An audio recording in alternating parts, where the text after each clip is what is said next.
Saghafi, Liberty Home Mortgage. This topic is what happens when the house appraises for more than you are buying it for. Now, for my millions upon millions of viewers who watch all of my videos, you know that there's a video that is what happens when a house appraises for less than you're paying.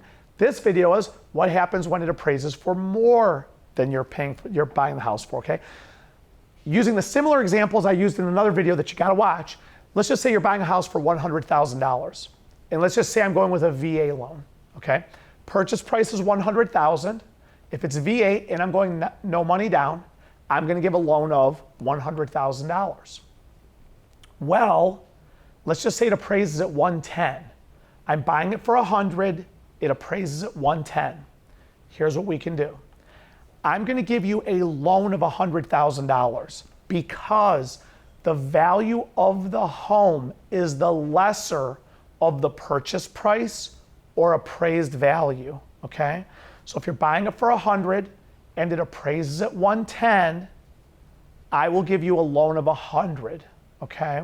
I'm not gonna give you any more money than that. You can't go crack into that $10,000 of equity and say, Khash, can I get my hands on that money and go and pay off bills with it? No, you cannot. I can only give you the amount that you're buying the house for because the value of the home is the lesser. If I was editing these videos, I'd have lesser flashing over my head, okay? It's the lesser of the purchase price or appraised value. Now, that holds true for VA, FHA, and conventional. USDA has an offshoot, which I'll explain in a second, but let's stick with VA, FHA, and conventional. You're buying it for 100 grand, the loan's for 100, it appraises at 110, the loan's still for 100, okay? Here's what you could do, and we do this quite a bit, that the veteran's closing costs are $3,000. I'm completely making this number up, okay? Depends, there's so much that goes into that. Anyways, the closing costs are $3,000. He's buying it for $100,000, she's buying it for $100,000, and I'm giving them a loan for 100, and their fees are $3,000. So the veteran still has to come up with $3,000 even though it's no money down. That's the down payment, that's not the closing cost. It appraises at 110. We can raise the purchase price to 103 because it appraised at 110. I could raise it to 103.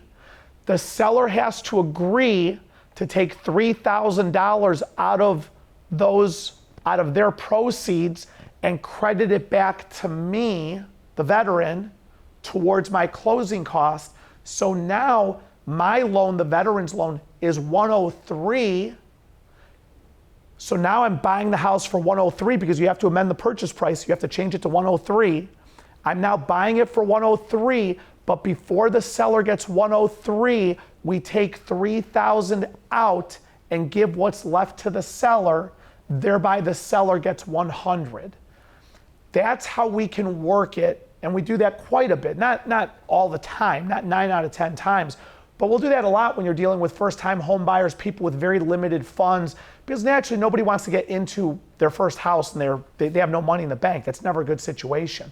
So you want to try to minimize their fees. So if you're buying the house for 100, it appraises at 110, you can raise the purchase price all the way up to 110 technically, and then take that difference and credit it back to closing costs and things like that, okay? That's a VA, FHA, conventional. Set those to the side. Let's talk about USDA really quick.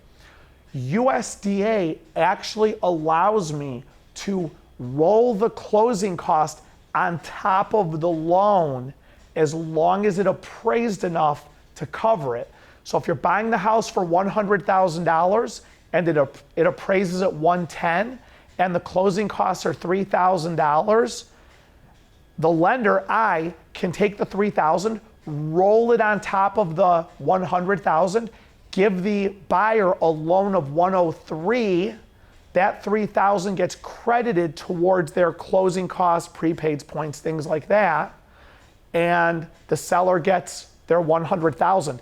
There's no amendments, addendums, or changes to the purchase price. Nobody has to agree upon anything. For USDA, as long as the house appraises for more, you can roll the closing cost on top of the purchase price. You cannot do that for VA, FHA, or conventional. Keep that in mind. On this side, VA, FHA, conventional, you can't roll it in. You've got to amend the price and raise it up. On USDA over here, you can roll it on top. But you got to keep following all these videos, and hopefully it answers that question of what do you do when it appraises for more. And actually, if you need a loan, call me. I'm licensed in 45 states, and I know what I'm doing. But like, subscribe, comment. If you have questions, put them in there. I'll answer them. We'll catch you on the next one.